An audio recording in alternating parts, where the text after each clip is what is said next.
We all make use of our island roadways, but when was the last time you paid attention to their given names? Did you know you could learn more about Hawaii's history if you did? Well, our weekly Aloha Authentic segment, we highlight various streets across the island chain so we can dig into those names and in turn, learn something new. This week, we highlight Honolulu. From the Ahupua'a of Waikiki to Honolulu, which both lie within the moku of Kona here on Oahu, stands a street that connects Hawaii to Great Britain. We're talking about Beretania Street. Did you know the street name Beretania is actually a Hawaiian word?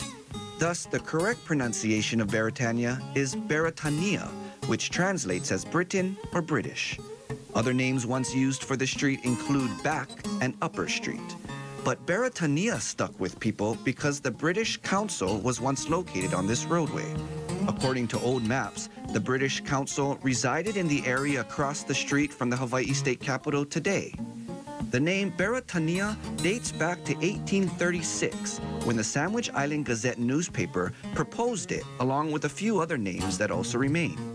The low-quality dirt path at the time that became known as Beretania had an important role even prior to the 1800s. When Honolulu was just a village, it was in a somewhat rectangle shape that was surrounded by 4 pathways. The boundary to the north of Honolulu was that which became Beretania Street. The boundary to the west was the path that became known as Nu'uanu Avenue, named after the valley. The boundary to the east is what became Alakea, meaning White Street, deriving from the white coral rock with which it was paved.